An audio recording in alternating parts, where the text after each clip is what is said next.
कि मेरी पैदाइश जो है ना वो कुवैत की जी है। जी बिल्कुल ऐसा ही है। ठीक है ना, तो हम जब कुवैत से आए थे तो फिर उसके बाद हमने कुवैत के बारे में कभी सोचा ही नहीं। कुवैत में जब फुटबॉल खेलते थे, यहाँ आए तो फुटबॉल का पता ही कोई नहीं था। तो फिर जाहिर बात है सिस्टम में रहना था, सब कुछ वो किया। फिर ये नहीं आइडिया था कि यहाँ पे हम क्रिकेटर बनेंगे।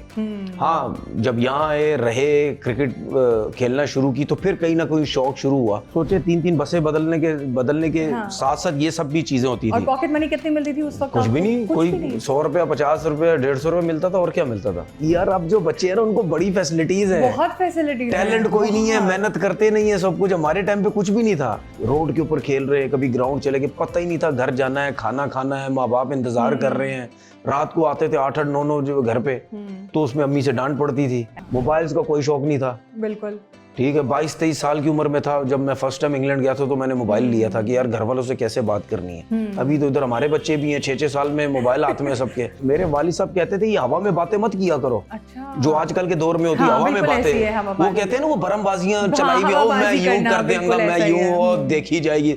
मेरे वालिद साहब ये नहीं कहते थे, वो कहते थे भाई ये हवा में बातें नहीं। देखिए, अगर मैं सख्त अल्फाज यूज करता हूँ तो ये समझे कि मैं किसी पे इल्जामात तो नहीं लगाता ना। आप ओपिनियन दे रहे हैं। मैं जितना सख्त बोलता हूँ तो इसका मतलब मेरे पास 600-800 नोटिस तो आ चुके होते हैं जितना मैं सख्त बोलता हूँ।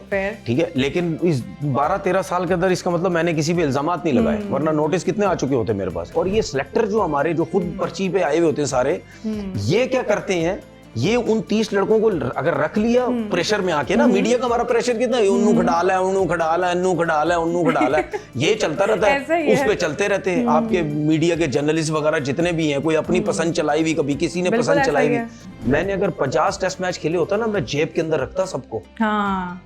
जो ये एक गरूर की बात नहीं कर रहा, ये एक जो मेरी एक नेचर है, आपका नेचर है, बिल्कुल ऐसा ठीक है ना। अगर मैंने 50 टेस्ट मैच भी खेले होते ना, मैं जेब में रखता, और अगर मैं कोई इवेंट जीतता तो मैं सबको अपने पॉकेट के अंदर रखता। हेलो हेलो, अस्सलाम वालेकुम। कैसे तनवीर साहब आप? मैं बस ठीक ठाक, आप ठीक हैं? मैं बिल्कुल ठीक हूँ भाई। एंटरटेनमेंट की तरफ से रमजान मुबारक। आपको भी बहुत बहुत मुबारक। आपको भी खैर मुबारक। हम चाह रहे थे आज की इफ्तार हम आपके साथ करें, तो बताएं अवेलेबल हैं आप? बिल्कुल मैं अवेलेबल हूँ। आप जिस टाइम आप आना चाहें आप आ जाएं, अवेलेबल ही है, कोई मसला नहीं है, आ जाएं आप। ठीक हो गया, फिर आपसे मुलाकात होती है शाम में। अच्छा, इफ्तार हमारी तरफ से होगी, ठीक है? बिल्कुल कोई मसला नहीं है, आप ही की तरफ से होगी। जैसा आप बोलें। ठीक है, मुलाकात होती है फिर आपसे। अल्लाह हाफिज। ठीक है जी, अल्लाह हाफिज। जी, तो मुझे इफ्तार के लिए ज़रा ये आलू के समोसे कर दीजिएगा। साथ में ये जो छोटे पिज्ज़ाज है ना, ये बड़े अच्छे लग रहे हैं, ये भी करते हैं। और हाँ, ये क्रिस्पी चिकन पेटीज नहीं भूलिएगा, और साथ में जूस भी रख दीजिएगा।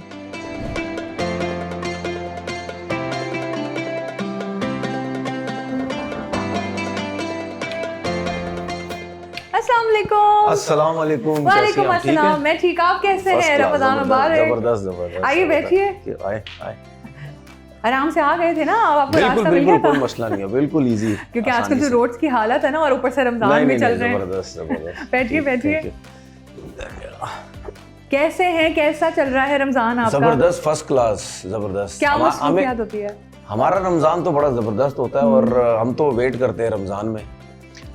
उसकी वजह ये है कि हम ट्रेनिंग के हिसाब से बहुत वेट करते हैं। आम दिन में जरा ट्रेनिंग वगैरह करते हैं ना तो वो इतना मजा नहीं आता, लेकिन रमजान में जो पूरा दिन कुछ खाया नहीं होता, फिर उसके बाद जब रोजे से पहले भागते हैं, जिम करते हैं, रनिंग करते हैं, उसमें फिर जो मजा आता है ना, जो फील आती है ट्रेनिंग करने का, वो मेरे ख्याल में बड़ा जबरदस्त होता है। और रमजान आपको पता है कि सबके लिए एक बड़ा जबरदस्त होता है कि एक पूरी जो एक टाइमिंग बन जाती है खाने की, आपको फिटनेस वगैरह बड़ी अच्छी हो जाती है। तो मेरे ख्याल में ये इम्यून सिस्टम इंसान का बड़ा अच्छा होता है, तो इसका अपना ही मजा है। एक पूरे आम दिनों में आपकी टाइमिंग नहीं होती, उसमें टाइमिंग खाने पीने की नहीं। पूरा घर रमजान में पूरा घर एक टाइम पे बैठता है, सहरी का टाइम होता है, इफ्तारी का टाइम होता है, ऑर्गेनाइज हो जाता है, बिल्कुल ऑर्गेनाइज, हर चीज ऑर्गेनाइज हो जाता है। वो बहुत जबरदस्त, फिर मजा भी आता है। हाँ बिल्कुल, ऐसे माशाल्लाह उसमें बच्चे भी बड़े इंटरेस्ट लेते हैं। फिर हमने रोजा रखना, जैसा मेरी बेटी है, अच्छा, वो पीछे लगी रहती है, हमने भी रोजा रखना, हमें भी रोजा रखना, तो फिर उनको भी किसी को रोजा बंदा रखवा देता है। तो मेरे ख्याल में बड़ा जबरदस्त एक सिस्टम है। वाह भाई माशाल्लाह, मैं खुद भी देख रही हूँ माशाल्लाह, आपने अपने आप को कितना फिट रखा हुआ है। बस यही ट्रेनिंग वगैरह करते रहते हैं, डाइट कंट्रोल। हालांकि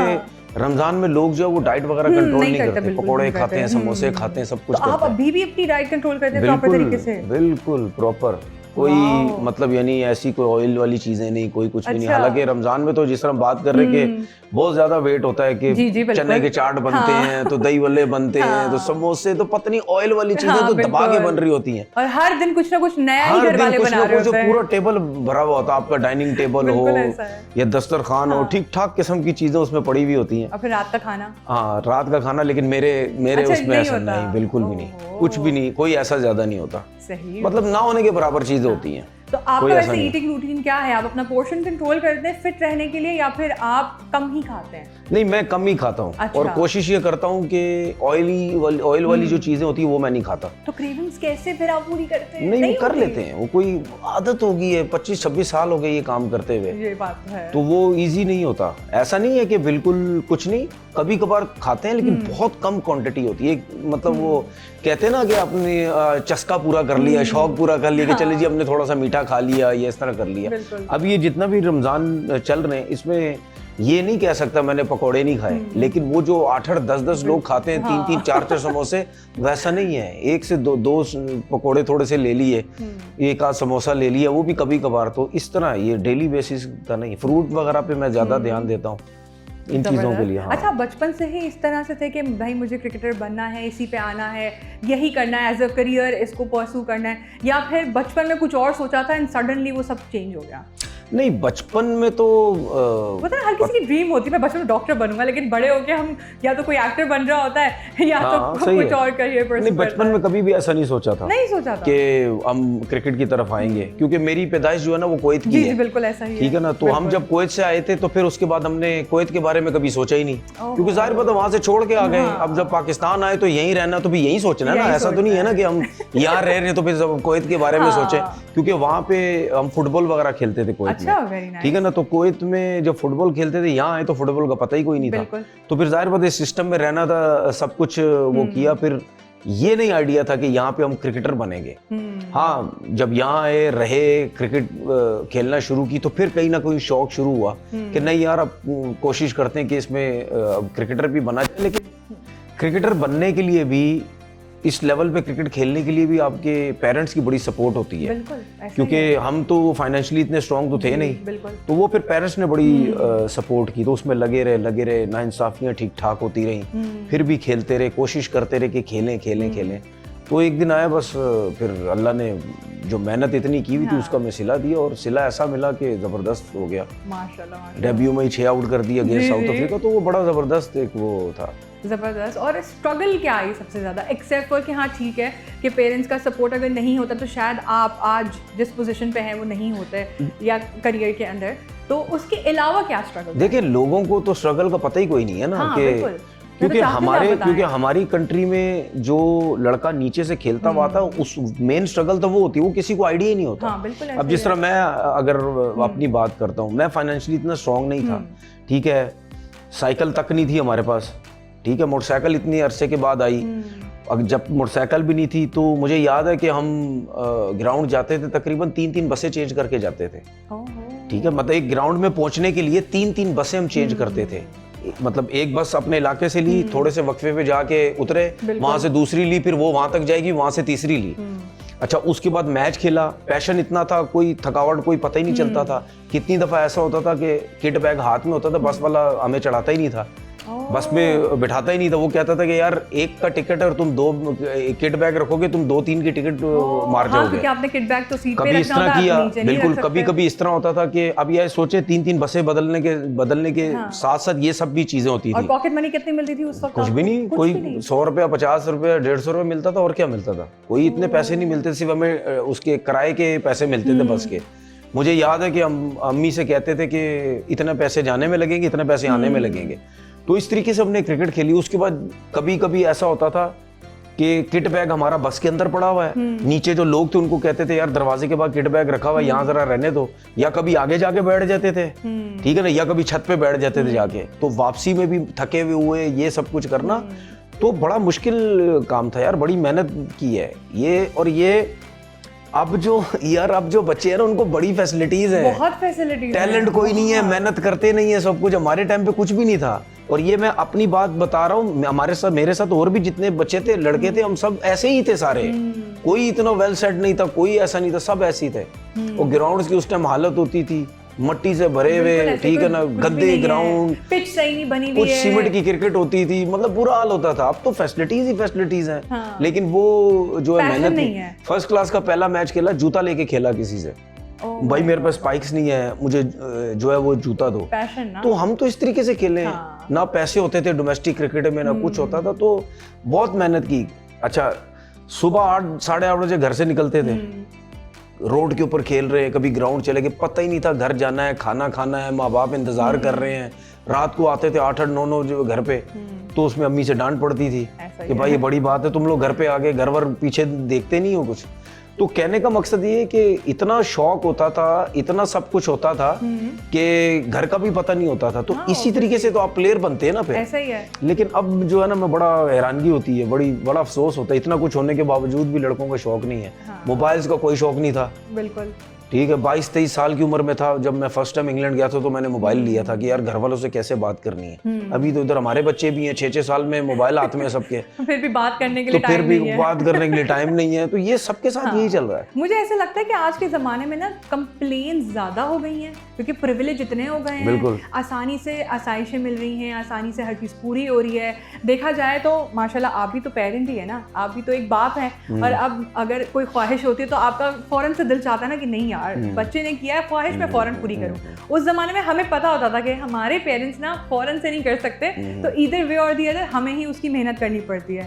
तो डोंट यू थिंक इतना बड़ा डिफरेंस है? नहीं, देखिए मैं आपको बताऊं, ये पेरेंट्स के ऊपर होता है। ठीक है, अब हमने जो टाइम अपने पेरेंट्स के साथ गुजारा है, ठीक है ना, मैं ऑलमोस्ट तकरीबन 40 और 50 का तो होने वाला, 48 का तो हो गया। सर बिल्कुल नहीं लगता। ठीक है ना, ठीक है। तो हमने जो अपने पेरेंट्स के साथ टाइम गुजारा, मैं उनकी चीज को लेके चलता हूँ आगे, उनकी सोच को लेके चलता हूँ, क्योंकि मैंने जो टाइम गुजारा अपने माँ बाप के साथ, मुझे पता है कि ये जो इन्होंने जो हमारी परवरिश की, या इन्होंने जो बातें की है ना, उससे आपकी जिंदगी में बड़ा फायदा है, जिंदगी गुजारने में बड़ा फायदा है। ठीक है, मेरे वालिद साहब कहते थे ये हवा में बातें मत किया करो। अच्छा। जो आजकल के दौर में होती है हवा में बातें, वो कहते हैं ना, वो भरमबाजियां चलाई हुई, ओ मैं यूं कर देंगे, मैं यूं, और देखी जाएगी। मेरे वालिद साहब ये नहीं कहते थे, वो कहते थे भाई ये हवा में बातें नहीं, जो भी काम करो उसको आगे का सोचो, आगे तक सोचो कि इसका रिजल्ट क्या होगा, अच्छा आएगा बुरा आएगा। तो मैं अपनी तरबियत भी इस वक्त कोशिश ये कर रहा हूँ, और कोशिश करता भी हूँ कि अपनी बेटियों की इसी तरीके से करूँ। मैं उनकी ख्वाहिशें कभी भी टाइम पे पूरी नहीं करता। नहीं, मैं कभी भी टाइम पे पूरी नहीं करता। उनको समझाता हूँ कि बेटा हर चीज टाइम पे पूरी नहीं होती है, क्योंकि हमने जो अपने पेरेंट्स से सीखा वही अच्छा है। ठीक है, मैं आजकल के दौर में ना खुद अपने आप को चलाता हूँ और ना मैं अपने बच्चों को लेके चलता हूँ। ओल्ड स्कूल रूट से ही। बिल्कुल, मैं वो पक्का काम है आपका।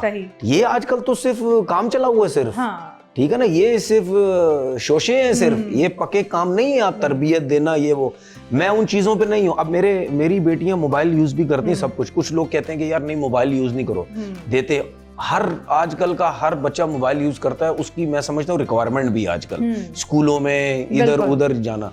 लेकिन उसके साथ साथ मैं उनको समझाता भी हूँ कि नहीं ये चीज़ सही नहीं है, ये चीज़ सही नहीं है, ये देखोगे ये नहीं देखोगे, ये सारी नज़र होती है कि यार ये काम। अब वो ऐसी हो गई है ऑटोमेटिकली, वो एक माशाल्लाह 10 साल की हो गई है, एक 8 की हो गई है। अब वो ऐसी हो गई है, उनको पता है कि यार मामा पापा की तरफ से ये परमिशन नहीं है, ये ठीक है। इस तरीके से अब कुछ चीजें, अब मैं उनको अपनी गाड़ी में भी लेके जाता हूँ, ठीक है, स्कूल छोड़ने भी जाता हूँ। मैं कितनी दफा मैं फ्री भी होता हूँ, गाड़ी घर पे भी होती है, मैं रक्शे में भेजता हूँ उनको। अच्छा। मैं रक्शे में बोलता हूँ जाओ, वाइफ साथ होती है, और रक्शे में बोलता हूँ लेके आओ। जबरदस्त। मैं उनको कहता हूँ कि जो मैंने टाइम गुजारा ना जिस तरीके से, ये सब आपको आदत होनी चाहिए। अब कितनी दफा जाते हैं वो बच्चे मोटरसाइकिल पे जा रहे होते हैं, अब मैं अपनी बेटियों को समझाता हूँ, देखो बेटा देखो कैसे मुश्किल में ये दोनों जा रहे हैं, वालिद आगे बैठा हुआ, बच्चा कितनी मुश्किल से। मैं उनको सब बताता हूँ कि देखो हमारे पास सब कुछ है, ठीक है, इनके पास कुछ भी नहीं, देखो कितनी मुश्किल से जा रहे हैं। अब उस तरह आदि किया हुआ हर चीज का, बहुत अच्छी बात, ठीक है। एसी जो है वो मैं पूरा दिन नहीं चलाता, गर्मी में रखता हूँ उनको दिन में, अरे वाह, रात में चलाता हूँ। आदत डाली हुई है कि यार ट्रेन कर रहे हैं कि नहीं, ताकि उनकी एडेप्टेशन हो जाए हर माहौल के अंदर। कभी कोई मसला हो तो उनको परेशानी ना हो कभी भी, ठीक है, अब बिल्कुल नहीं बोलती कि पापा अब दिन में इतनी गर्मी एसी चलाओ ना, मैं नहीं चलाता, अब वो आदत बन चुकी है। मैं कहता हूँ भाई रात में एसी चलेगा, पूरा दिन गर्मी में गुजारोगे। ठीक है, हर चीज में मैं उनको यूज टू कर रहा हूँ। मैं उन पेरेंट्स में से नहीं हूँ कि नहीं जी एसी है तो, हालांकि सब अफोर्ड कर सकते हैं, चलाई जाओ चलाई जाओ चलाई जाओ, कुछ रूल्स एंड रेगुलेशन भी तो होते हैं, व्हिच इज व्हाई आप अच्छी पेरेंटिंग कर सकते हैं। बिल्कुल, क्योंकि हमने जो पेरेंट्स से सीखा और हमने जो क्रिकेट में सीखा, हम मट्टी में खेलते रहे, इधर खेलते रहे, उधर रफ एंड टफ, फिर उसके बाद अगर कुछ थोड़ा सा आया, थोड़े से कुछ पैसे, उसको चलाना किस तरह। इसी तरह बच्चों को मैं कभी कभार कहती है ना दोनों के, हमें वो क्या कहते हैं उसको, चीजें खरीदनी, अपनी शॉपिंग है वो, तो मैं उनको कुछ पैसे दे देता हूँ दोनों को। मैं कहता हूँ ये पैसे हैं आपके पास, अब आपने एक ही दिन में खत्म करने हैं तो एक दिन में खत्म करो, बजटिंग करनी है अब आपने रोकने हैं कितने क्या चीज खरीदनी है, कि अब उनको देखें। एक चीज मैंने बहुत अच्छे तरीके से समझ लिया, मेरे जो माँ बाप कहते थे ना, वालिद साहब पता क्या कहते थे, कहते थे बेटा जब अपने पे टाइम आएगा ना फिर मैं पूछूंगा, अभी तो सारे माँ बाप की याशियां करते हैं। बिल्कुल ऐसा ही है। ठीक है, तो अब वो सारी चीजें समझ आती हैं। अब बच्चों को भी मैं उसी तरह, अब उनको बच्चों को पता चल गया कि नहीं यार हमने इस तरह चलना है। बिल्कुल ठीक है, और एक चीज मैंने देखी है कि एक एज होती है 8-10 साल की बच्चों की, ये एज ऐसी होती है, इस एज के अंदर आप उनको जो उनकी तरबियत आपने कर दी ना, वो बेस स्ट्रांग हो जाएगी, वो फिर आगे जाके हिलेंगे नहीं वो। बिल्कुल बिल्कुल, क्योंकि वो तो बिल्कुल ब्लैंक स्लेट होते हैं ना। बिल्कुल, आपके ऊपर है कि आप उस पे क्या लिखते हैं, मैं क्या उसमें से नहीं हूँ, छोड़ दिया, वो मोबाइल लेके कमरे में बैठी हुई, छोड़ दिया, नहीं क्या देख रही है, नहीं ऐसा नहीं है। आजकल ऐसे खाने के वक्त भी बच्चों के हाथ में फोन, खुले पैसे होते हैं, खुले पैसे नहीं। अब ईद की शॉपिंग जब होती है, ईद की शॉपिंग मैं करने जाता हूँ, हर चीज दिलाता हूँ, सही माशाल्लाह, ठीक है, लेकिन बोलता हूँ बेटा लिमिट में, ये एक्सपेंसिव है, ये नहीं कि मैं अफोर्ड नहीं कर सकता, उनको तरबियत के लिए बता रहा हूँ कि नेक्स्ट टाइम वो जाए, बड़ी हो, अपनी जिंदगी कहीं गुजारे तो पता हो कि यार नहीं फजूल नहीं। अब इसकी आदत देखो कैसी बनी, जब मामा अपने कपड़े लेती है ना, तो मेरी दोनों बच्चियां सबसे पहले टैग की तरफ देखती हैं, टैग देखती हैं, टैग ये क्या है, ये मैंने जो तरबियत दे रहा हूँ ये वो है, टैग की तरफ देखती है, मुझे कहती है पापा बहुत महंगा लग रहा है, पापा बहुत महंगा लग रहा है। ठीक है ना, तो इसका ये आप जब उनको तरबियत दोगे तो उनको खुद ही हर चीज की लिमिटेशन पता चल जाएगी।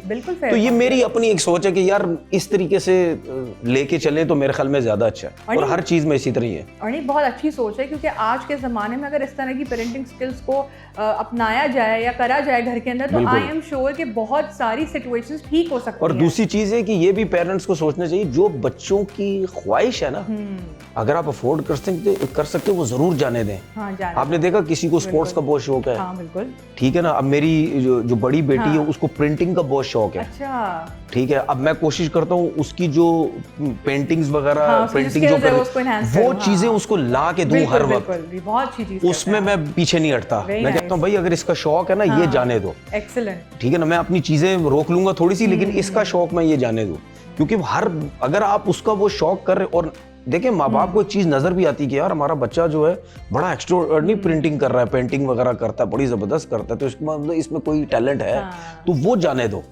उसमें जाने दो। हाँ, अच्छा ना, गैजेट्स के अलावा भी कोई एक्टिविटी जो कर रहे हैं, जैसे पेंटिंग हो गया हो, ये पैडल खेलने चले गए, वरना राइटिंग करना शुरू कर। आपको याद होगा मतलब कि आपके ही जमाने में कितना शौक था लोगों को लिखने का, चाहे वो उर्दू में लिखे या वो कॉपी राइटर बने इंग्लिश में, लेकिन कितना शौक होता था। अब तो ये शौक है ही नहीं, बिल्कुल नहीं, अब तो बिल्कुल नहीं, अब तो सिर्फ मोबाइलों का शौक रह गया बस। अब मोबाइल भी ऐसा है कि अगर आप उसको प्रॉपर तरीके से अच्छे वे में यूज करें तो बहुत सी आपको नॉलेज मिलती है, बहुत नॉलेज आपको। we have seen your videos, आप इतने अच्छे से यूटिलाइज कर रहे हैं मोबाइल को, क्या बात है, कैसे ब्रूटल ओपिनियंस ले आते हैं आप, इतने कॉन्फिडेंटली कैसे कहते हैं। उसमें भी लोग नाराज होते हैं मेरे से। अरे होने दे नाराज, आप मुझे बताएं आप कैसे कॉन्फिडेंटली बात कर लेते हैं। देखिए मेरे ख्याल में अभी जिस तरह आपके सामने बात करो, अच्छा मेरी, लेकिन ब्रूटल ओपिनियंस बात जब करें ना, ब्रूटल ओपिनियंस की, तो वो बड़ी सख्त होती है ना, तल्ख होती है, सख्त होती है, लेकिन दिल से आती है बिल्कुल। और लोगों को ये समझने की जरूरत है। देखिए अगर मैं सख्त अल्फाज यूज करता हूं तो ये समझे कि मैं किसी पे इल्जामात तो नहीं लगाता ना, आप ओपिनियन दे रहे हैं। मैं जितना सख्त बोलता हूं तो इसका मतलब मेरे पास 600-800 नोटिस तो आ चुके होते हैं जितना मैं सख्त बोलता हूं, ठीक है। लेकिन इस 12-13 साल के अंदर इसका मतलब मैंने किसी पे इल्जामात नहीं लगाए, वरना नोटिस कितने आ चुके होते मेरे पास। बिल्कुल ऐसा ही है। तो कहने का मकसद ये है कि ये भी बोलना इजी काम नहीं है ना। उसकी सबसे बड़ी वजह ये होती है कि आपकी दोस्ती यारी खराब हो जाती है, अच्छा, आपकी हुई है वैसे किसी? मेरी दोस्ती कोई नहीं है। नहीं, कोई भी नहीं? मेरे को- आप मैं- सोलो चल रहे हैं? मैं सोलो, मेरा क्रिकेटर कोई दोस्त नहीं है, ना करें। कोई दोस्त नहीं है। मैं रियली? घर से ट्रेनिंग से घर से ट्रेनिंग, फैमिली, बस दैट्स इट। मेरा Okay. कोई उठना बैठना नहीं है, मेरा कुछ भी। जब मैं क्रिकेट भी खेलता था ना, जी, जी। तो मैं उस वक्त भी रात को कभी भी उठता बैठना इतना मेरा शौक ही नहीं था। आप उस वक्त भी इतने ही ओपिनियनेटेड होते थे बिल्कुल, जब आप टीम में खेलते थे? मैं 9 साढ़े 9 बजे घर पे चल जाता, सो जाता था, क्योंकि मेरी सोच होती थी या ट्रेनिंग पहले या फिटनेस पहले। अगर रातों को नींद नहीं पूरी करोगे, डाइट अच्छी नहीं रखोगे, तो फिट कैसे रहोगे, ट्रेनिंग कैसे करोगे? तो आजकल भी इसी तरह ही है। और दूसरी बात ये कि ये मेरे ख्याल में शायद लोगों को ऐसा लगता है कि मैं इतना खुला डुला बोलता हूँ। नो डाउट कैमरे के सामने बोलना इजी नहीं है, लेकिन मेरा एक जो है वो एक नेचुरल स्टाइल है, नेचुरल मेरी बॉडी लैंग्वेज ऐसी जरा पॉजिटिव एक्टिव जरा एग्रेसिव लगती है, तो लोग थोड़ा सा वो करते हैं। आप मेरे सामने इमरान खान को भी बिठा देंगे, मैं इसी तरह ही बात करूंगा। Excellent. मैं बिल्कुल नहीं घबराऊंगा, मेरी नेचर ऐसी है। हालांकि मैंने देखा है कि इमरान खान के सामने जब लोग बैठते हैं थोड़े से वो थरथराते हैं, कपाना शुरू हो आप जाता है। मेरे सामने उनको बिठा दें, मैं बिल्कुल नॉर्मल और हम गपशप बाबर करूंगा। आजम को बिठाएं आपके सामने, आप बिल्कुल पहला normal। सवाल क्या करेंगे उनसे?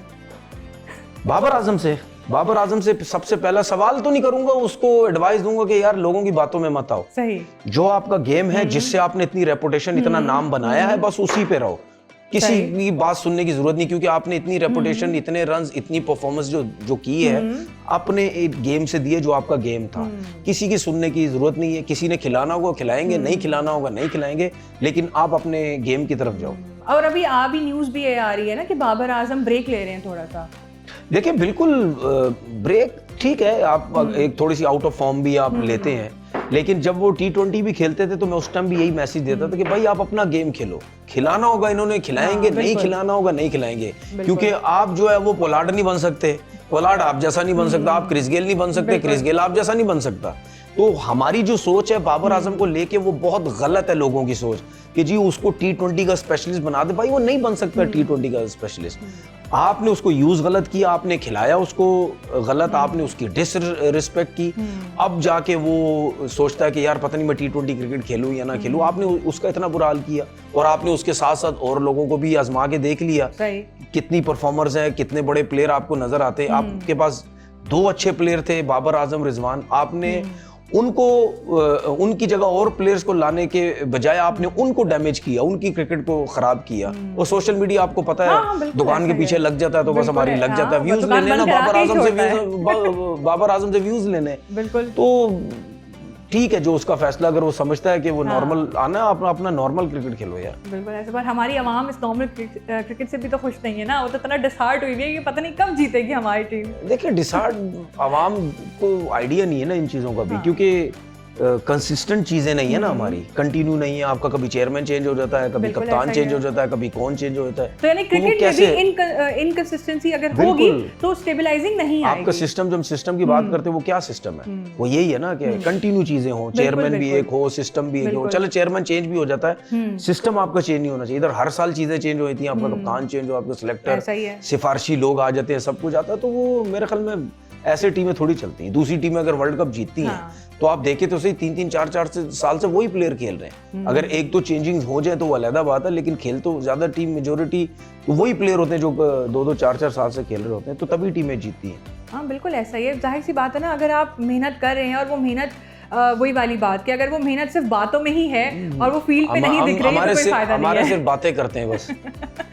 और इसमें सारा कसूरवार हम प्लेयर्स को थोड़ी देते हैं। आपके सिस्टम जो चला रहे हैं वो भी तो कसूरवार है ना, उनकी वजह से सब कुछ हो रहा है ना। हाँ बिल्कुल। एटलीस्ट उन्हें बात करनी चाहिए, फीड करना चाहिए। वो कहते हैं ना कि हर टीम से पहले एक मीटिंग होती है। वो मीटिंग अगर वो पॉजिटिव मीटिंग है तो आपकी जो टीम होती है वो बहुत अच्छा परफॉर्म करती है ऑन ग्राउंड। ऐसा है कि नहीं है?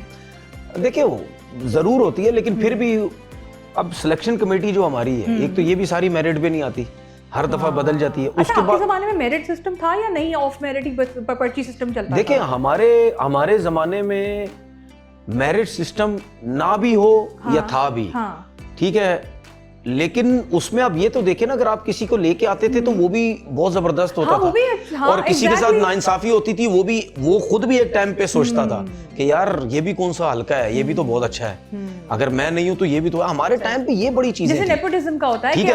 अच्छा, दूसरा हमारे टाइम पे एक्स्ट्राऑर्डिनरी टैलेंट और मेहनत बहुत थी। सही। अगर एक प्लेयर बहुत टैलेंटेड था तो दूसरा मेहनत करके उसके पास पहुंचने की कोशिश करता था। हमारा टाइम ये था, ठीक है ना, कि यार इस, और उसके बाद जो है वो हमारे पास उस टाइम प्लेयर्स की कमी कभी नहीं होती थी, इसी वजह से आपकी टीम स्टेबल थी, परफॉर्मेंस थी। लेकिन इंडिया को फिर भी वर्ल्ड कप में हमने नहीं हराया, उस दौर में भी नहीं हराया हमने, इतनी टॉप क्लास प्लेयर्स होने के बावजूद भी। लेकिन इंडिविजुअल इतने बड़े परफॉर्मेंस थे कि वो अपना नाम उनका सामने आता था, उनकी वैल्यू थी, ठीक है ना, कि यार देखो कितने बड़े इंडिविजुअल हैं। मैं अभी क्यों बाबर की बात करता हूँ कि यार वो इस सिस्टम में रह के, इस टीम में रह के, वो इंडिविजुअल उसने इतना टॉप क्लास परफॉर्मेंस दी है, इसीलिए उसके अलावा कोई बात ही नहीं होती किसी की, या कोई ऐसा टैलेंट हमें नजर ही नहीं आता कि यार चले कोई ऐसा टैलेंट आया एकदम से कि यार उसने इम्पैक्ट डाला है बड़ा जबरदस्त। एक साहबजादा फरहान हमें नजर आया जिसने, क्योंकि उसके पीछे डोमेस्टिक क्रिकेट थी, उसने आया T20 में इम्पैक्ट अच्छा डाला। तो इस तरीके से हमारे दौर में बहुत ज्यादा प्लेयर थे, एक नहीं तो दूसरा उसी जैसा लेवल का। ये सिर्फ पाकिस्तान नहीं, डोमेस्टिक क्रिकेट में भी ऐसे ही था, ऐसा ही है। क्लब क्रिकेट में हमारा सिस्टम, जब तक क्लब क्रिकेट नहीं चलेगी, वहाँ वो चीजें नहीं बहाल होंगी, क्लब क्रिकेट नहीं बहाल होगा, तो हमारा सिस्टम कभी बेहतर नहीं हो सकता। नहीं, फेयर पॉइंट है। अच्छा, you being a fast bowler, आपको क्या लगता है कि आज के वक्त में सबसे आपका फेवरेट या सबसे अच्छा फास्ट बॉलर कौन चल रहा है? देखिए मैं आपको बताऊं, मेरी नजर में कोई भी इस वक्त ऐसा फास्ट कोई भी नहीं है। कोई भी नहीं है मेरी नजर में, कोई भी इस वक्त ऐसा कोई भी फास्ट बॉलर नहीं। अगर मैं शाहीन की बात करता हूँ, नसीम की करता हूँ, हारिस रऊफ की करता हूँ, तो इनका भी कोई इम्पैक्ट इतना अच्छा थोड़ी डला हुआ है। हाँ, ठीक है ना, जिस तरह हम बुमराह की बात करते हैं या और सीनियर प्लेयर्स की बात करते हैं कि वो कहीं ना कहीं आके आपको मैचेस जितवाते हैं, परफॉर्मेंसेस देते हैं, इनका वो चक्कर नहीं है। ये जो है ना, ये कभी कभी होगी परफॉर्मेंस, मतलब मेरा कहने का मकसद, एक जो टाइम होता है ना, जिस टाइम पे आके आपने टीम को जितवाना है, ये परफॉर्मेंस देनी है, वहां ये कुछ नहीं कर पाते, ठीक है ना। तो अपनी इंडिविजुअल परफॉर्मेंस कभी दे दी, कभी नहीं दी, वो तो बात की बात है। लेकिन जब बड़े बॉलर्स जो है, वो इवेंट हो गया या कोई भी बड़ा मैच में हो गया, उसमें जब कप्तान लेके आता है, वो ऐसा परफॉर्मेंस देके टीम को लेके निकल जाता है, तो वो सारे कहते हैं नहीं यार ये वर्ल्ड क्लास है। हाँ। ये चीज हमारे बॉलरों में अभी तक नजर नहीं आई। और डोमेस्टिक क्रिकेट में तो मुझे अभी हमारा नेशनल T20 टूर्नामेंट भी चल रहा है, मुझे डोमेस्टिक क्रिकेट में भी इस वक्त कोई ऐसा यंग फास्ट बॉलर नजर नहीं आया जिसको देख के ये बोले कि यार क्या खूबसूरत भाग रहा है, क्या एक्शन है, या 4 दिन की क्रिकेट जो फर्स्ट क्लास क्रिकेट होती है उसमें अगर खिलाया जाए तो ये बड़ा जबरदस्त एक अच्छा बॉलर बन सकता है। मुझे तो सारे T20 क्रिकेट के बॉलर नजर आते हैं, ना किसी के एक्शन अच्छे हैं, ना किसी के रनअप।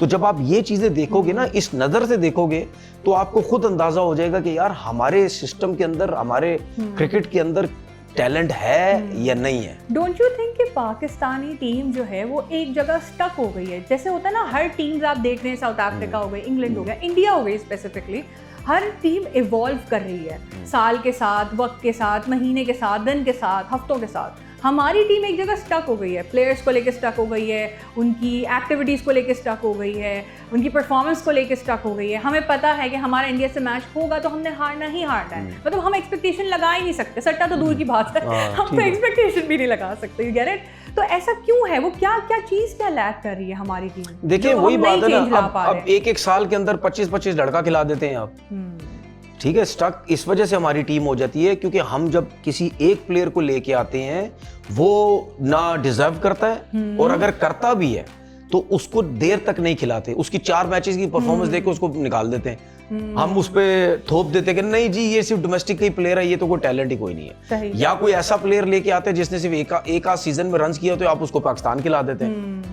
उसकी टेक्निक इतनी अच्छी होती नहीं, वो एक्सपोज हो जाता है इंटरनेशनल क्रिकेट में। हम कहते हैं ये क्या हुआ भाई? आपकी टीम उस सूरत में ऊपर जाती है जब आपका 15 या 20 का एक पोल बन गया है, आप कहते हैं ये हमारा ग्रुप बन गया 20 लड़कों का, अब इन्हीं लड़कों के हमने कम से कम 2 से 3 साल इन्हीं लड़कों को खिलाना है, ठीक है ना। अगर आप तीनों फॉर्मेट के, मिसाल के तौर पर आप तीनों फॉर्मेट के लड़के लेते हैं, आप कहते हैं यार ये मेरे पास 30 लड़के हैं तीनों फॉर्मेट के, अब ये 30 लड़के T20, वनडे और टेस्ट क्रिकेट में ये तीनों चलेंगे, तीनों फॉर्मेट में ये 30 लड़के चलेंगे।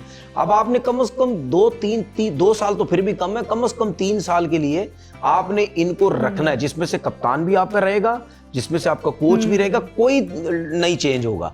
फिर उसके बाद आप 3 साल बाद जाके देखेंगे कि यार ये लड़के अच्छे हैं या नहीं है। उनमें से आप एवरेजेस निकालें, ठीक है कि यार इस बैट्समैन ने इतने मैचेस खेले, इसको इतने मौके मिले 3 साल में, इसकी एवरेज इतनी बनती है या इतना अच्छा है, बहुत बुरा नहीं था, तो इसको कंटिन्यू लेके चलो। जिसको पूरे मौके मिले 3 साल में नहीं अच्छा डिलीवर कर सका, इसको टीम से निकाल दो। इसी तरह ही बॉलर्स की भी बात करो, ठीक है। तो इस तरीके से आपकी टीमें बनती हैं। और ये सिलेक्टर जो हमारे जो खुद पर्ची पे आए हुए होते हैं सारे, ये क्या करते हैं, ये उन 30 लड़कों को अगर रख लिया प्रेशर में आके ना, मीडिया का हमारा प्रेशर कितना है, उन्नू खडाला है, उन्नू खडाला है, उन्नू खडाला है, उन्नू खडाला है, ये चलता रहता है, उस पे चलते रहते हैं। आपके मीडिया के जर्नलिस्ट वगैरह जितने भी हैं, कोई अपनी पसंद चलाई हुई, कभी किसी ने पसंद चलाई हुई, फिर क्रिकेटर भी अपने लगे हुए, ये सारे दोस्त यार तो होते सब, एक दूसरे गपशप तो चल रही होती है, ठीक है। तो इस तरह करके ये 30 का बनाते हैं, उसके बाद कोई कुछ नहीं करते, ये सिलेक्टर कहते हैं नहीं यार इसको हटा दो, दूसरे को ले आओ। तो सिलेक्टर्स का भी तो प्रॉब्लम है ना, जो उनको दूसरे लड़कों को लेके आता है। या तो आप ये बोलो कि यार बस अब अच्छा, इसमें एक मैं थोड़ा सा ये जरूर बोलना चाहता हूँ कि चेयरमैन को इस मामले में सख्त होना चाहिए कि आपने 30 लड़के कर दिए ना, चेयरमैन आगे से बोला भाई ये 30 लड़का अब बिल्कुल चेंज नहीं होगा। जो मर्जी मीडिया बोले, जो मर्जी तुम बोलो, ये नहीं चेंज होगा। तुम सिलेक्टर्स ने ये सिलेक्ट किए थे 30 लड़के, बस अब गलत है ये सही है जो भी, अब तुम इसको कम से कम 3 साल खिलाओ, ये जब तक मैं हूं ये खेलते रहेंगे लड़के, ऐसा ही है। ठीक है। अगर टीम बनानी है तो इधर तो आप 3 साल की बात कर रहे, इधर महीने बाद लड़के चेंज हो जाते तो टीम कैसे बनेगी? नहीं, बिल्कुल सही कह रहे हैं आप। अच्छा, वैसे मैंने देखा है आपकी माशाल्लाह से इतनी अच्छी नॉलेज है, इतना पता है आपको, इतनी अच्छी मैनेजर स्किल्स समझ में आ रही है मुझे। आपने कभी कैप्टनसी पे ध्यान दिया है कि शायद मैं जा सकता था, कैप्टन बन सकता था, या मैं कोच कर सकता था पाकिस्तान टीम को? देखिए मैं काफी लड़कों के साथ रहा हूँ, काफी लड़के मुझे कहते हैं कि यार तुम बॉलिंग कोच बहुत अच्छे बन सकते हो, तुम बहुत अच्छा बता सकते हो, और ये कॉन्फिडेंस मेरे अंदर बहुत अच्छा है। और मैं टीवी पे कितनी दफा ये बोल चुका हूँ, ये हमारे जो कोचिज है क्या ना किसी को काम करना आता है ना कुछ करना आता है। देखिए जब मैं फर्स्ट क्लास क्रिकेट खेलता था ना, मैंने कम से कम 14-15 साल फर्स्ट क्लास क्रिकेट खेली, मेरे जहन में कभी आया ही नहीं। अच्छा, कभी भी नहीं आया? मैंने फर्स्ट क्लास क्रिकेट में भी कभी नहीं, हालांकि बड़ी बातें होती थी, कोई सीनियर लड़का है वो अपने एसोसिएशन के थ्रू, लोगों के थ्रू काम चलाते थे कि यार हमें कप्तान बना दो, हम सीनियर है, सब कुछ है, ये सब कुछ होता था, ऐसे भी होता ये सब कुछ होता है, ये डोमेस्टिक में होता है, एसोसिएशन में सब होता था। तो उस तरीके से मेरे सामने को 25 कप्तान तो चेंज हो गए, मैं अपने जूनियर के अंडर भी खेला, सही बात है। लेकिन मैं ये कहता था कि नहीं, मैंने इन चीजों में पढ़ना ही नहीं है, मैं खेल रहा हूँ, अपनी परफॉर्मेंस दे रहा हूँ, परफॉर्मेंस देता रहूंगा, टीम में जगह बनी रहेगी, नहीं होगी तो मुझे बाहर कर देंगे। मैंने कभी भी इस तरफ नहीं देखा, हालांकि मुझे पता है कि अगर मैं कप्तानी करता, मैं चीजों को और बहुत बेहतर कर सकता था, क्योंकि मैंने सारी जिंदगी की है मेहनत। मैं कभी किसी लड़के के साथ नाजायज कर ही नहीं सकता अगर मैं एज अ कैप्टन होता। मैं सबको कहता कि एक तो दूसरी बात ये है कि मैं क्यों इमरान खान के बारे में बोलता था कि लोग कहते हैं इमरान खान कप्तान है, इमरान खान कप्तान है। आज बताता हूँ, शायद कुछ लोगों ने ये बातें ना सुनी हो। ओ भाई, इमरान खान कोई वो बंदा कोई आसमानों से नहीं आया था, बिल्कुल ऐसा ही है, ठीक है। उस बंदे की बॉडी लैंग्वेज, उस बंदे का बोलना, स्किल, और वो डिसीजन पे रहता था, और डिसिप्लिन, ठीक है। उसके बाद वो जब बंदा चलता था या उसकी जो वॉइस थी, उस आधा तो बंदा वैसे ही बैकफुट पे चले जाता है, बिल्कुल ऐसा ही है, ठीक है। 50% तो आप वैसे ही बैकफुट पे चले जाते हैं जब इस किस्म का बंदा आपके सामने आता है। बिल्कुल वो बंदा उस चीज को कैश करता था, गलत वे में नहीं, अच्छी उसमें, बिल्कुल, कि भाई मैं जिसको खिलाऊंगा वही खेलेगा, ठीक है। मैं इसीलिए लोगों को कहता हूँ कि मैंने 5 टेस्ट मैच खेले, मैंने अगर 50 टेस्ट मैच खेले होता ना, मैं जेब के अंदर रखता सबको। जो ये एक गरूर की बात नहीं कर रहा, ये एक जो मेरी एक नेचर है, नेचर है, बिल्कुल ऐसा, ठीक है ना। अगर मैंने 50 टेस्ट मैच भी खेले होते ना, मैं जेब में रखता, और अगर मैं कोई इवेंट जीतता तो मैं सबको अपने पॉकेट के अंदर रखता कि यार मैं बताता हूँ कि होता क्या है। हमारे लोगों की पर्सनैलिटी नहीं है, अच्छा उसके बाद विजन ही नहीं है। विजन क्या होता है? कितने क्रिकेटर्स टीवी पे बैठते हैं, चाहे एक्स क्रिकेटर्स हैं, चाहे एक्स कैप्टन हैं, कुछ भी, विजन ही नहीं है। अच्छा क्या होता है? आज कुछ बोलेंगे, कल कुछ बोलेंगे, आज कुछ बोलेंगे, कल कुछ बोलेंगे, अभी कुछ बोलेंगे, 5 मिनट बाद कुछ और बोलेंगे। ये आपकी पर्सनैलिटी, इससे ये नहीं है आपकी पर्सनैलिटी। वो जिसकी बात कर रहा हूँ इमरान खान की, वो एक बात बोलता था, उस पे स्टक रहता था, वो अपने स्टैंड पे रहते थे, बिल्कुल कि हाँ हटना नहीं है। हम सब एक डिफरेंट नेचर के लोग हैं, डिफरेंट इंसान है। अगर हम अपनी बात को नहीं वो सपोर्ट करेंगे तो फिर हमारी वैल्यू क्या है? लोग बोलेंगे आपको कि यार ये देखो, ये तो अपनी बात से घूम जाता है, कल कुछ बोल रहा था, आज कुछ बोल रहा है, तो मेरी नेचर ये है, और मुझे लोग कहते भी हैं कि यार तुम्हारी अंदर सबसे अच्छी चीज ये तुम अपनी बात से हटते नहीं। 13 साल पहले भी जो मैंने बोला था मैं आज भी वही बोलूंगा, या आज मैंने जो बोला मैं आगे 5 साल भी वही बात करूंगा। मैं उसको डिफेंड करता हूँ, उसको सपोर्ट करता हूँ, या फाइट करूंगा जो भी होस्ट मुझसे बातें करेगा। मैं भागता नहीं अपनी चीजों से, ठीक है ना। तो ये जो सारी नेचर नेचुरली या जो भी कह सकते मेरे अंदर है, मैं किसी के साथ ज्यादती नहीं होने देता, मैं नुकसान नहीं करता किसी के साथ। और फिर अगर मैं कैप्टन होता या इस तरफ होता, मैं उसको फिर मौके देता और कोशिश करता कि ये जो है वो टीम जो है वो इस तरह हो। और दूसरी बात ये, मैं क्यों सिस्टम में नहीं जाना चाहता, क्योंकि मेरे बंदा जैसा चल ही नहीं सकता। हमारा सिस्टम इतना खराब हो चुका है, इज्जत तो है ही नहीं किसी की। कोचेस को उठा के बाहर फेंक देते हैं, किसी के कॉन्ट्रैक्ट पूरे नहीं होते उनको बाहर फेंक देते। तो मेरे जैसा बंदा जब देखता है, मैं कहता नहीं। वो लड़ाई होती रहती है। उसके बाद जब मैंने क्रिकेट छोड़ी तो एक चीज बड़े मजे की मैं आपको अपने वालिद साहब की बताता हूँ। जैसे बात चल रही थी ना वालिद साहब की, जब मैं टीवी पे बैठा ना कुछ अरसे, मैं पैसे वैसे नहीं लिए मैंने। अच्छा। फ्री में जाता था, नहीं करें, फ्री में जाता था। तो मेरे वालिद साहब क्या कहते थे पता है? क्या? पैसे लेने की जरूरत नहीं है अभी। अच्छा। अगर तुम्हारा ये शौक है तुम जाओ, जाओ टीवी पे प्रैक्टिस करो जाके। सही। कितनी मार खानी पड़ती है, कैसे सवाल होते हैं, तुम्हारे ऊपर कितना प्रेशर आता है, क्या होता है सब कुछ, ठीक है ना। तो मैं कुछ अरसे तक पैसे नहीं लिए। मेरे वालिद साहब ये कहते थे कि अगर तुम्हारी वैल्यू बन गई, ये लोग तुम्हें खुद पैसे देंगे। हाँ बिल्कुल ऐसे, आपका फेस बन जाता है, आपको खुद ही लोग इज्जत देना शुरू कर देते हैं। लेकिन लोगों की सोच गलत है ना। हालांकि मैं तो उस टाइम टेस्ट प्लेयर था। मैं तो देखता हूँ ना लोगों को, भाई तुम क्यों पीछे हो? क्योंकि तुम लोग पैसों को आगे रखते हो। मैं आज भी पैसों को आगे नहीं रखता। मेरी जिंदगी में पैसों की अहमियत नहीं है। किस हिसाब से कि मुंह मांगे पैसे लूं, उस हिसाब से अहमियत की बात करो। जाहिर बात है पैसे की अहमियत तो है ना। मतलब टीवी पे जिस तरह जाते हैं ना, मैं टेस्ट प्लेयर हूं जी, मुझे इतने पैसे दोगे तो मैं आऊंगा, मेरी वो नहीं है। मैं कहता हूँ यार मुझे इतने पैसे दे दो, मैं भी खुश तुम भी खुश, ठीक है। मेरी सोच वो है ही नहीं, और मैं उसमें अल्लाह का शुक्र अदा करता हूँ कि शुक्र है यार अल्लाह का, मुझे इतने पैसे भी मिल रहे हैं, मेरे लिए बहुत है। सही बात ठीक है। लेकिन हमारे कितने क्रिकेटर्स इसी चीजों की वजह से पीछे हैं। वो कहते हैं कि यार हम टेस्ट प्लेयर, हमें इतने पैसे दो ना। तो वो चीज जो मैंने शुरू में की, उसके बाद अल्लाह का शुक्र है शायद कैमरे को मेरा स्टाइल पसंद आया। तो फिर मैंने सोचा नहीं यार, लगता है लोग कहते हैं कि ये बड़ा अग्रेसिव, बड़ा खुला डुल्ला बोलता है, ब्लंट है, बिल्कुल। मेरे ख्याल में इतने अरसे में ऐसा और कोई भी मुझे नजर नहीं आता जितना खुला डुल्ला। हाँ बिल्कुल, मैं अभी यही पूछने वाली थी। क्योंकि उसकी वजह ये ना, आपकी दोस्ती यारी खत्म हो जाएगी ना। अब मैंने जैसे पहले बोला मैं दोस्त नहीं, और मैं ना चाहता हूँ मेरे से दोस्ती करो, नहीं करो दोस्ती, मुझे नहीं चाहिए दोस्ती आपसे।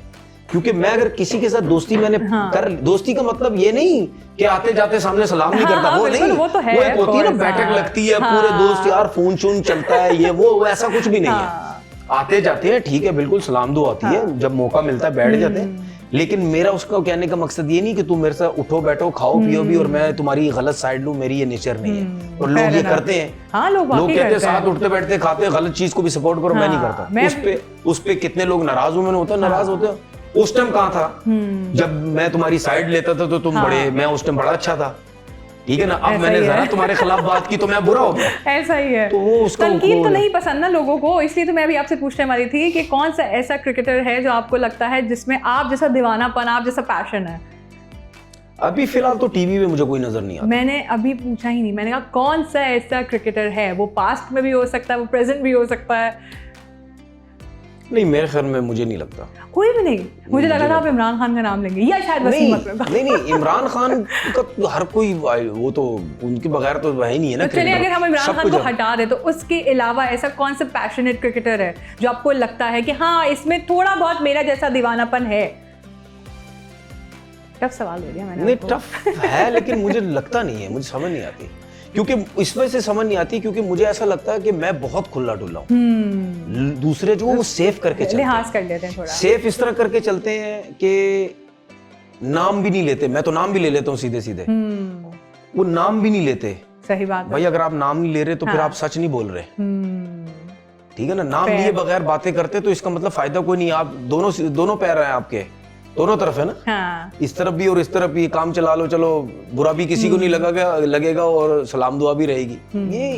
ये सीधे बंदे की निशानी नहीं है यार। अच्छा, सीधा बोलो, सच हमें सच बताया और झूठ बताया ना, सीधा रास्ता है, उल्टा रास्ता है, सच है, झूठा, खत्म, बीच का तो रास्ता ही कोई नहीं है ना। अगर आप बीच के रास्ता अपना रहे हैं तो इसका मतलब आप गेम कर रहे हैं। हाँ। आप गेम खेल रहे हैं दोनों के साथ, कोई बात इनडायरेक्टली सारी बातें मारते हाँ। हैं, ठीक है, और सलाम दुआ भी रखते हैं। ये तो सीधे बंदे का काम थोड़ी है। नहीं। ठीक है, फिर अभी हम भी सीधा सीधा गेम खेलते हैं, आपके साथ एक अच्छा सा रैपिड फायर खेलते हैं भाई, क्योंकि आप थे फास्ट बॉलर, ठीक है। तो कौन सा ऐसा टफ बैट्समैन आपको मिला है कि जब आपने बोला होगा यार ये क्यों आ गया पिच पे? उफ, देखे मेरी तो पूरी साउथ अफ्रीका की सीरीज है, डेब्यू वाली। मैं चाह रही हूँ क्या पता है अबू धाबी के ऊपर जो फ्लैट पिच थी वो डेब्यू था मेरा मैच। तो उसके सामने एक बैट्समैन थोड़ी था, उसमें एलो पीटरसन था उनका ओपनर, उसमें ग्रैम स्मिथ था इनको कैप्टन, फिर उसके बाद आशिम आमला था, फिर डिविलियर था, मार्क बाउचर था, जैक कैलिस था। डिविलियर के अलावा सबको आउट किया मैंने और उस विकेट के ऊपर। तो वो तो मेरे लिए टफ टाइम था। मैं तो सोच रहा था पता नहीं कैसे आउट करूंगा, इतना फ्लैट विकेट है, ठीक है ना। तो मतलब यानी उसमें मुझे याद है कि शायद हम टॉस जीते थे, मिसबा था कप्तान, तो हमने शायद एडवांटेज लिया था कि यार एक डेढ़ घंटे में ना ये थोड़ी सी सॉफ्ट विकेट है, हल्का सा गीला सा होगा, इसमें अगर नए बॉल से हमें एडवांटेज मिल गया, विकेट मिल गई तो मिल गई, उसके बाद तो फिर बहुत मुश्किल होगा। और वही हुआ, शुरू के ओवर में 2-3 ओवर में मैंने 3 आउट कर दिए। फिर मतलब यानी विकेट्स पहली 6 विकेट्स ही मेरी थी, लेकिन उसके बाद जो डिविलियर ने पता नहीं 260-70 रन की इनिंग खेली थी, नॉट आउट शायद गया था वो। तो वो जो है वो तो बहुत टफ टाइम था मेरे लिए, लेकिन बस अल्लाह ने इज्जत रखी मेरी। बिल्कुल ऐसा ही है। अच्छा, वो वक्त तो याद आता है आपको, तो अभी आप जब ऑब्वियसली वो कहते हैं ना रात का कोई ऐसा पहर हो जिसमें आप सोचते होंगे कि मैं उस वक्त खेला करता था, अगर मैं ऐसे नहीं ऐसे कर लिया करता तो आज दूसरी सिचुएशन होती, डिफरेंट सिचुएशन होती, कभी सोचते हैं इस तरह से? लेकिन एक सिचुएशन ऐसी थी जब मैं टीम से बाहर किया गया था, ऐसा नहीं कि मैं बाहर परफॉर्म किया गया था, प्लानिंग के तौर पर जब किया गया था। उसके बाद जब साउथ अफ्रीका जब मैं दोबारा गया था, ये मैं बार बार कह चुका हूँ, आपने सवाल किया तो 2013 में, तो उससे पहले मैं एक सीजन खेल रहा था, उसमें मैंने अपना वेट लॉस कर दिया था, बहुत ज्यादा वेट लॉस कर दिया था। देखिए, इंसान अपनी गलती जिंदगी में कोई ना कोई ऐसी मेजर गलती तो कर जाता है ना, जिसके बाद वो कहता है कि यार मुझे ऐसा लगता है कि शायद ये नहीं करना चाहिए था मुझे। और वो क्या थी? वो ये था कि मैं पूरा बहुत ज्यादा वेट लॉस कर दिया था मैंने अपना, तो उसकी वजह से तो जब साउथ अफ्रीका गया तो मेरा गेंद ही नहीं निकल रहा था, ठीक है। तो मैं भी बड़ा परेशान हुआ, और वहां पे जो कमेंटेटर्स थे जिन्होंने 2010 में जब मैंने डेब्यू में 6 आउट की, तो वो कमेंटेटर्स वहां भी थे, और एक वो कमेंटेटर आया भी मेरे पास वहां पे 2013 में ना साउथ अफ्रीका। उसने बोला क्या हुआ तुम्हारे पेस को, तुम्हारा 2010 में तो पेस बड़ा अच्छा था, तुम्हारा पेस क्यों कम हो गया? तो वहां पे कमेंट्री में भी कुछ उन्होंने बात की, और हमारे जो पाकिस्तान में कुछ लोग हैं ना 3 ना 13 में कभी उन्होंने क्रिकेट खेली नहीं, बोला नहीं ओ जी इसको क्यों टीम में ले लिया, इसको कि ये अनफिट था। ये मैं अनफिट नहीं था, मैंने वेट लॉस इतना कर दिया था जिसकी वजह से मेरी कमर में, मेरी हिप्स में, मेरी टांगों में जान खत्म हो गई, वो फ्रिक्शन खत्म हो गई थी, मेरी जान ही वही थी सारी, ठीक है ना। तो वो जो है वजह थी, और कोई वजह नहीं थी।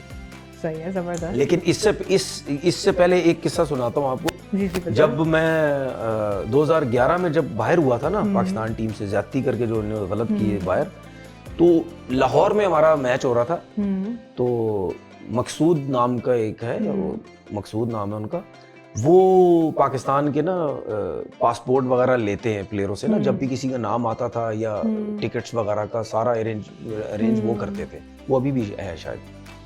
तो वो आए, जब मैं टीम से ड्रॉप हुआ तो सीजन खेल रहा था, वो आए किसी लड़के के ना, अच्छा वो एक बड़े जबरदस्त, एक बड़ा मजा आता था, जैसे ही लाहौर में मैच होता था ना, ये उधर से ऑफिस उतर के जब नीचे आते थे ना, तो लोग समझते थे लड़के यार लगता किसी का नाम आ गया टीम के अंदर, उसका पासपोर्ट लेने आ गए, इस तरह करके। तो ये आए ना, तो इन्होंने ना किसी लड़के को बोला कि भाई तुम्हारा नाम आ गया इस तरह सही, तो तुम अपना पासपोर्ट दे देना, या पीसीबी ने तुम्हें रोका है कि ट्रेनिंग सेशन के लिए, इस तरह करके। तो मेरे पास खड़े हो तो मुझे कहते यार बाहर हो गया ये वो। मैंने बोला यार जाती हुई मेरे से हो। मैंने उनको एक चीज बोली, मैंने बोला एक दफा जरूर कम बैक करूंगा और आप इसी तरह मेरा पासपोर्ट लेने आओगे। हालांकि मैं उस टाइम 34 का हो चुका था, ठीक है, लेकिन मेरे यहाँ दिमाग पे लगी थी। मैंने बोला ये इन्होंने मेरे साथ ज्यादती की, कम बैक तो एक दफा जरूर करूंगा, जो मर्जी हो जाए। और मेरी नेचर भी है, मैं जिस चीज के पीछे पड़ जाता हूँ ना, वो पूरी करके छोड़ता हूँ, मैं हटता नहीं पीछे, चाहे जितनी भी हर्डल्स आए, जितनी भी मुश्किलात आए मेरे लिए। तो जब 2 साल बाद नाम आया ना, तो इनसे मेरी बात हुई, इन्होंने मुझे बोला यार क्या बात बोली थी तूने मुझे, मैं जरूर कम बैक करूंगा। खैर वो ये स्टोरी थी कि मैंने फिर कम बैक किया, वहाँ गया, खैर मेरा वेट कम था जिसकी वजह से वो हुआ, लेकिन बहुत लोग समझ रहे थे कि ये लेकिन unfit किया तो ना आपने, कहा हो तो गया ना आपने, जो सोचा था, जो डिसीजन आपने किया था कि नहीं मैंने करना है, तो वो आपने किया। अभी भी सोशल मीडिया में इतने अरसे से बैठा हूँ, कितना कुछ बुरा भला लोग बोलते हैं मुझे, और लोगों का काम है बोला, अगर लोग नहीं बोलेंगे तो चलेंगे कैसे? वो मेरी वाइफ ने शुरू में बोला छोड़ दे, ये क्या क्या बोल रहे हैं, मैंने बोला मैं लोगों पे थोड़ी चलता हूँ भाई, मैंने अपने आप को देखा है। इनके ऊपर हुआ, लोगों के ऊपर जो बोलते हैं उल्टा सीधा, तो मैंने बोला मैं तो दो निवाले रोटी नहीं खा सकता। एग्जैक्टली, आपका YouTube का भी इतना बड़ा चैनल नहीं बनता, लोग आपको तनवीर सेठ के नाम से इतना जानते नहीं। बिल्कुल, तनवीर से तो बाकी आपको पता है इंडिया वीडियो में कितने लोग, अब ये मेरे लोग जलते हैं, जो मेरे साथ रहते हैं ना, वो जलते हैं मेरे से ना कि यार इसकी इतनी रेपुटेशन क्यों है। अब कितने लोग हमारे ऐसे जो मेरा नाम यूज करके अपने व्यूज बनाते हैं, ऐसा ही है, ये सब पता है, और कहते हैं जी हम इसको जानते नहीं। अबे भाई मेरा नाम ले लेके तुम सब कुछ कर रहे हो। अच्छा, शुरू में वाइफ मना करती थी, अच्छा, अब मेरी वाइफ पता क्या बोलती है? क्या? ये सब आपका नाम यूज करते हैं, जो बोलता है बोलने दो उसको। हाँ, बस आप बोले, अब बनाए वीडियो, ये जो बुला रहे हैं ये इसको बोलने दे, इनको ध्यान ही मत दिया। ऐसे ही होता है। तो जाहिर सी बात है, जो हर कोई अरे गरे को मैं थोड़ी जवाब दूंगा, वो तो मेरी मर्जी होगी, मैंने जिसको जवाब देना मैं समझता हूँ जवाब दूंगा, जिसने जो बोलना बोलते रहो, दुकानें चमकानी है चमकाते रहो, बस ठीक है, बोलने दे उनको। अब जब ये बातें करता हूँ ना, हाँ, तो क्या कहते पता है, ये बड़ा अपने आप को इमरान खान समझता है। समझ दो। हाँ, वैसे आपका अभी आपने कहा है ना, तो मैंने नोट किया, आपका पोस्टर वैसे ऐसा ही है जिस तरह आप बोल रहे हैं, जो तलफ्फुज़ है ना आपका, बहुत लोगों ने बोला है, मुझे कुछ लोगों ने बोला तुम इमरान को कॉपी करते हो। मैंने नहीं, कॉपी नहीं, आइडियलाइज करते हैं। मैंने बोला मैं इमरान खान को बिल्कुल कॉपी नहीं करता। और कुछों ने तो मुझे बोला, और इमरान भाई कैसे, जिससे तुम बैठते हो टीवी पे ये वो ना, तो मैंने बोला भाई मैं किसी को कॉपी ना उनको करता हूँ, ठीक है, हमारा फेवरेट है, अब जबरदस्त। आप मुझे ये बताइए कि पाकिस्तान का all time best fast bowler कौन है? मेरा तो वकार ही था, मेरा फेवरेट था वकार। हालांकि कुछ चीजों में नाइंसाफी की उन्होंने मेरे साथ, जो मुझे फील हुआ, लेकिन टाइम गया, जो गुजर गया अब क्या, ठीक हो गया। करंट टीम में कौन सा ऐसा प्लेयर है जो आपको लगता है कि फ्यूचर का सुपरस्टार होगा, या ये बंदा चेंज कर देगा कुछ पाकिस्तानी क्रिकेट टीम के अंदर? देखिए, मैं बैटिंग वाइज तो मुझे लगता था साइम अयूब, ठीक है, मैं साइम अयूब के बारे में समझता था कि वो ऐसा टैलेंट है कि, लेकिन मुझे ऐसा लगता है उसको भी खराब कर दिया गया, उसको बॉलिंग की तरफ लगा के। वो तो बहुत अच्छा टैलेंट था, नेचुरल टैलेंट था। जो गॉड गिफ्टेड होते हैं उनको तो रोकना आसान काम नहीं होता। तो मेरे ख्याल में वो जाया होता हुआ मुझे नजर आ रहा है। सही है। अगर आप किसी लेजेंडरी बैट्समैन को बॉल कर सकते तो वो कौन होता, लिविंग और डेड? कोई है आपका ऐसा कि काश मैं इसको बोल्ड करता, या काश मैं इसे दिखाता कि मैं कैसा बॉलर हूँ? देखिए, पाकिस्तान के हिसाब से अगर मैं बात करूँ तो सईद अनवर वगैरह क्लास थे वो। ये लोग मिस हो गए, हम शायद इनके दौर में नहीं थे। हाँ। ये जबरदस्त थे, इनको बॉलिंग करो, इंजमाम वगैरह जो है, या अगर आप देखिए हाशिम आमला को तो मैंने आउट भी कर दिया, गेम भी कर ली, जैक कैलिस को भी कर दी, डिविलियर को भी आउट किया था साउथ अफ्रीका में, सचिन तेंदुलकर वगैरह थे जो, ये बहुत बड़े नाम थे, विव रिचर्ड वगैरह। ये अगर इन लोगों को बॉल करते तो पता नहीं क्या हाल होता उस वक्त। लेकिन मेरे ख्याल में ये वो लोग थे, इनको अगर मेरे को दोबारा अगर कोई बोलेगे तो मैं बोलूँगा इन सबको बॉलिंग होनी चाहिए, इनको बॉलिंग होनी चाहिए। जबरदस्त। एंड लास्ट क्वेश्चन कि पाकिस्तानी क्रिकेट टीम में ऐसा कौन सा प्लेयर है जो आप चेंज करना चाहते हैं? जिसको चेंज करना चाहते हैं आप, उसकी जगह अगर आप आ जाएं। बहुत लिस्ट है, सभी चेंज होना चाह रहे हैं। पूरी टीम ही चेंज कर दें। सलमान आगा को T20 कप्तानी में नहीं होना चाहिए, उसकी जगह पे आप नहीं, वो T20 प्लेयर ही नहीं है ना। सही, ठीक है ना, आपने उसको गलत कप्तान बनाया, जो मेरी सोच है। ठीक है, वो चेंज अगर आप करें तो सही है। आप किसे चेंज करेंगे? आप भी इन्हीं को चेंज करेंगे? मैं भी T20 सलमान आगा को चेंज करूंगा। उसकी जगह अगर मेरे बस में होता तो मैं फखर जमान को कप्तान बनाता। T20 का स्मार्ट मूव। T20 का सर पता है आपको पता है, आप पता है आप चेस खेलते हैं, आपको पता है आप क्रिकेट में चेस खेल रहे हैं। हो सकता है शायद ऐसा ही है। यू नो कि आपको किस वक्त कौन सी चाल कब चलनी है, ये पता नहीं मैं सोचता हूँ ये नेचुरल होता है। नेचुरल हो सकता है। ये एक्सपीरियंस है, पता है, एक्सपीरियंस ही है ना। एक्सपीरियंस की तो कोई वो नहीं है ना। बिल्कुल, उसका कोई है ही नहीं, एक्सपीरियंस एक्सपीरियंस होता है। Excellent sir, thank you so much, Thank बहुत you, अच्छा लगा thank आपसे you. बात करके, इट वाज अमेजिंग। जाते जाते कोई अवाम को एक मैसेज अगर देना चाहें तो प्लीज़। देखिए, मैं एक छोटी सी बात आवाम के लिए, छोटी सी बात क्रिकेटर्स के लिए। आवाम के लिए ये है भाई, जो भी सोशल मीडिया इस्तेमाल करता है या जो भी बात करना चाहता है, यार थोड़ा सा पॉजिटिव रहें। मतलब ये नहीं, ठीक है मैं मानता हूँ आपकी भी एक सोच होती है, आप भी अटैच हैं पाकिस्तान के साथ, पाकिस्तान टीम के साथ।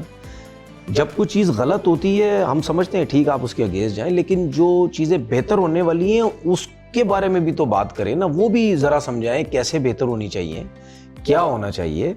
लेकिन आप लोग सीधा सीधा आके मतलब हर चीज़ अगेंस्ट चले जाते हैं और प्लेयर्स के पीछे पड़ जाते हैं। ये चीज़ें मत करिए। इन चीज़ों से सोशल मीडिया को देख के दुनिया में अपनी मुल्क की आवाम को इमेज जो है वो बहुत ज़्यादा ख़राब हो जाता है। ठीक है। दूसरा, पाकिस्तान के प्लेयरों के लिए मेरी रिक्वेस्ट ये है कि यार जो भी बच्चा आता है कोशिश करो अच्छा परफॉर्मेंस करने की कोशिश करो, ठीक है ना। तो अपनी क्रिकेट पे ध्यान करो, फोकस क्रिकेट के ऊपर रखो। बहुत सारे क्रिकेटर ऐसे हैं जो आते हैं वो शायद समझते हैं हमने सब कुछ अचीव कर लिया, ऐसा नहीं है। जो इंसान टाइम गुजर भी चुका होता है ना, वो टाइम गुजरने के बाद भी कहता है कि भाई लगता है मैंने कुछ भी नहीं सीखा, अभी भी मेरे पास सीखने के लिए बहुत कुछ था। तो भाई मरते दम तक इंसान सीखता रहता है। तो ये सोचे कि हमने अभी भी सीखना है और अपना एक नाम पाकिस्तान के लिए बनाना है, और जो मौका मिला है पाकिस्तान टीम में इसको हमने अवेल करना है, ये जाने का ही नहीं देना। बिल्कुल ऐसे ही। Thank you so much sir, once again Ramzan मुबारक। रमजान मुबारक।